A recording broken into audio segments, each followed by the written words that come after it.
माहौल को थोड़ा डरावना बना रही थी। ऐसे में दो लोगों के कदम गांव की तरफ बढ़े जा रहे थे। अरे वाह यार, आज तो मजा ही आ गया। सही कहा तूने, बहुत मस्त नाच किया था उस पतली कमर वाली लड़की ने, नहीं? यार काश वो हमारे गांव में भी होती तो पूरा जंगल पार करके उसका प्रोग्राम देखने दूसरे गांव नहीं जाना पड़ता। अरे यार कदम तेज तेज बढ़ा, मुझे तो ये सोचकर डर लग रहा है कि घर पर क्या बहाना बनाएंगे।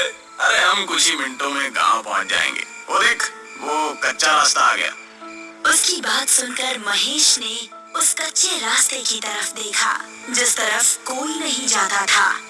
तू पागल हो गया क्या? हम इस रास्ते से जाएंगे ये जानते हुए कि इसके बारे में कैसी कैसी अफवाहें फैली है।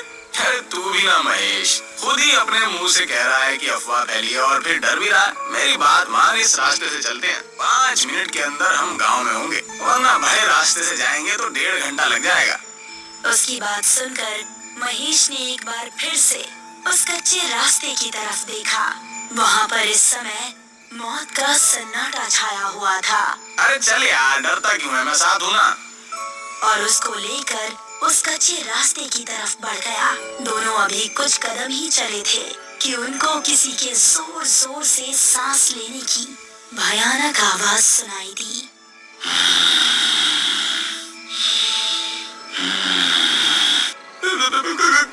कौन है?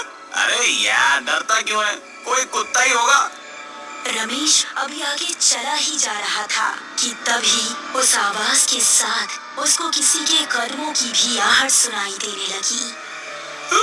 मैंने कहा था ना, ऐसे जाना ठीक नहीं है। अरे तू मुझे भी डरा रहा। देख, अंधेरा भी बहुत ज्यादा है, कुछ नजर नहीं आ रहा। अब बस हम दोनों अपने कदम गांव पहुंचकर ही रोकेंगे। तभी महेश की आंखें फटी रह गई। उसको रमेश के ठीक पीछे 2 लाल चमकती आंखें नजर आ रही थी। तेरे पीछे? अबे कौन है मेरे पीछे? रमेश ने जैसे ही पलटकर पीछे देखा, किसी ने उसका पैर पकड़ा और उसको झाड़ियों में खींच कर ले गया। महेश, महेश बचाओ मुझे, महेश। वो बिजली की रफ्तार से रमेश की आंखों से ओझल हो गया। रमेश के डर का कोई ठिकाना नहीं रहा। वो दिल में बस खौफ लिए तेजी से गांव की तरफ दौड़ने लगा और जब तक वो गांव नहीं पहुंच गया, उसने अपने कदम नहीं रोके।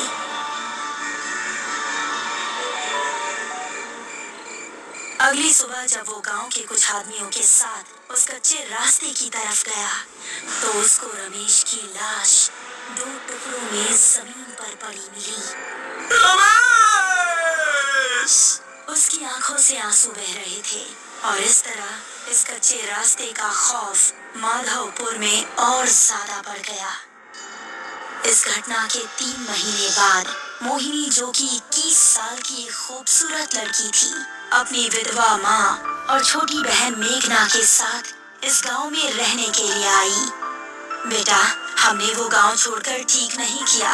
अब पता नहीं यहाँ के लोग कैसे होंगे। मम्मी, थोड़ा तो एडजस्ट करना ही पड़ेगा ना। उस घर का किराया बहुत ज्यादा था। कुछ दिन यहाँ गुजार लेंगे तो सब नॉर्मल हो जाएगा। वो तीनों अब माधवपुर के एक घर में रहने लगे। कुछ ही दिनों में उन्हें वो गांव अपना सा लगने लगा। मोहिनी उसी गांव के कुछ बड़े घरों में काम काज करके अपना घर चलाने लगी। पड़ोस में रहने वाला रोहित नाम का एक लड़का मोहिनी को दिल ही दिल में पसंद करने लगा था, लेकिन उससे बात करने में थोड़ा हिचकिचा रहा था। एक शाम जब मोहिनी अपना काम खत्म करके घर पहुंची तो उसको घर में मेघना कहीं नजर नहीं आई और माँ काफी परेशान दिख रही थी। माँ, मेघना कहाँ है? वो दोपहर के वक्त टहलने निकली थी, लेकिन अभी तक घर नहीं लौटी। मैंने आसपास पता भी किया, लेकिन वो कहीं नहीं है। मुझे तो अब बहुत डर लग रहा है, पता नहीं कहाँ होगी वो। अरे माँ, आप डरिए मत, मैं अभी उसको ढूंढ कर ले आती हूँ। इतना कहकर मोहिनी घर से निकली और आसपास के इलाकों में देखने लगी, लेकिन उसको मेघना कहीं नजर नहीं आई। फिर घर वापस आते वक्त उसकी नजर उसी कच्चे रास्ते पर पड़ी।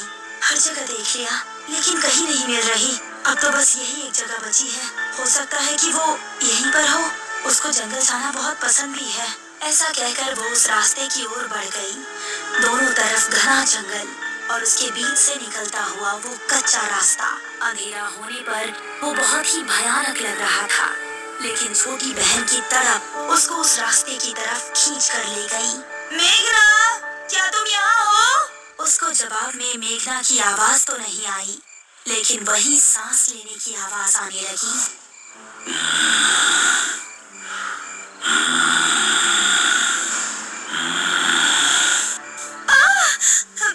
ये किस जानवर की आवाज है? मेघना प्लीज, अगर तुम यहाँ हो तो कोई जवाब दो। अब वो डरती डरती तेज तेज कदम बढ़ाने लगी। तभी उसको महसूस हुआ कि किसी ने पीछे से उसका दुपट्टा पकड़ा है। एक पल को तो उसकी सांसें रुक गई और उसने तेजी से पलटकर पीछे देखा। उसका दुपट्टा घनी झाड़ियों में फंसा हुआ था। हे भगवान, मैं तो डर ही गई थी।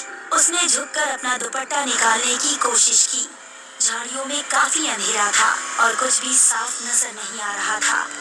तभी वो सांस की आवाज और भी तेज होने लगी और झाड़ियों से एक हाथ निकला जिसने उसका पैर पकड़ लिया।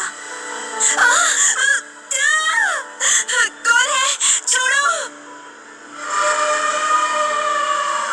वो अब बेहद डर गई थी और अपना पैर छुड़ाकर तेजी से वहां से भाग निकली। उसको लग रहा था कि जैसे कोई उसका पीछा कर रहा हो, लेकिन उसकी हिम्मत नहीं हुई कि वो पीछे मुड़कर देखे। वो घबराती हुई ऐसी भागी कि सीधा वो जाकर अपने घर के अंदर ही रुकी। अरे मोहिनी बेटा, क्या हुआ? इतनी डरी हुई क्यों हो? मोहिनी कुछ बताती इससे पहले ही उसकी नजर मेघना पर पड़ी, जो कि उसी को देख रही थी। मेघना, कहाँ थी तुम? पता है हम कितने परेशान थे। दीदी माफ कीजिएगा, हमारी एक नई दोस्त बनी है, हम उसी के घर पर थे। मोहिनी को मेघना को घर में देखकर थोड़ा सुकून मिला, लेकिन उसके साथ जो हुआ था वो उसके दिमाग में अभी भी घूम रहा था। रात को मोहिनी अपने कमरे में सो रही थी तो उसको वही सांस की आवाज सुनाई देने लगी।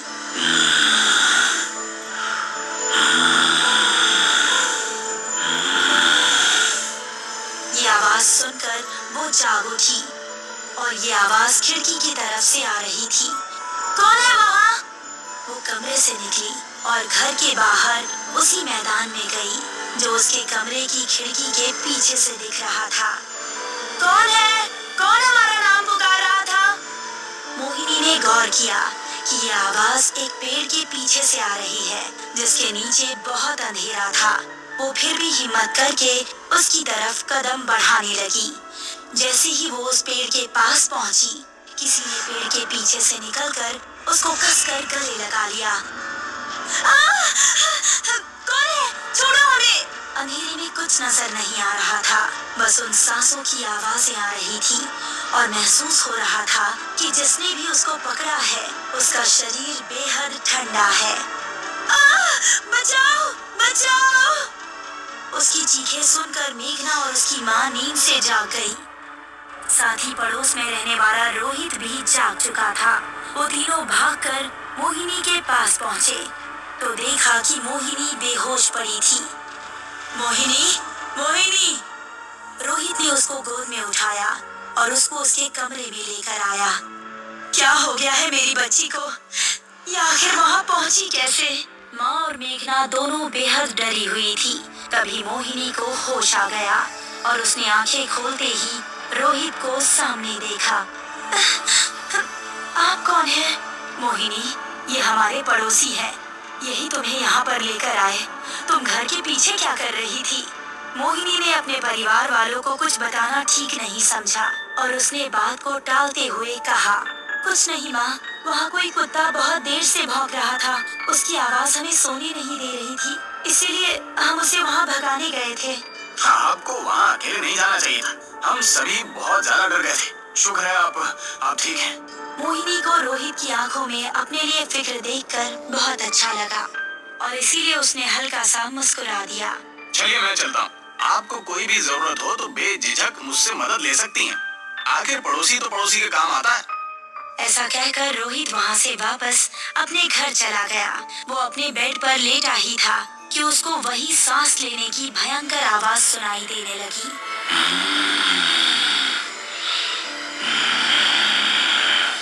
ये आवाज कैसी है? रोहित, रोहित, कौन है? रोहित अपने कमरे से निकला तो उसने सुना कि वो आवाज उसके बराबर वाले कमरे से आ रही है।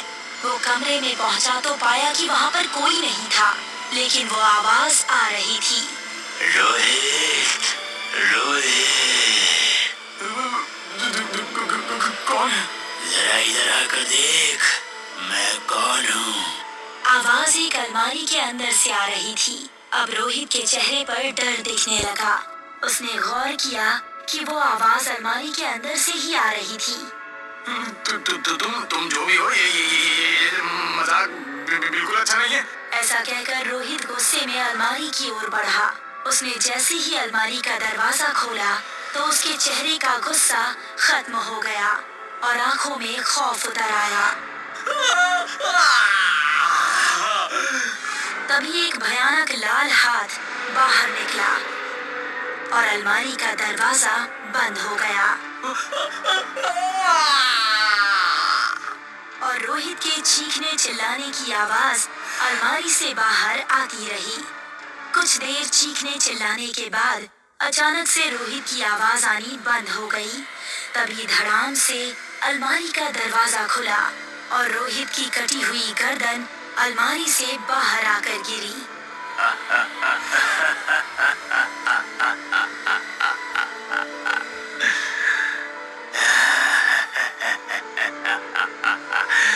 वही सिर्फ मेरी है, सिर्फ मेरी।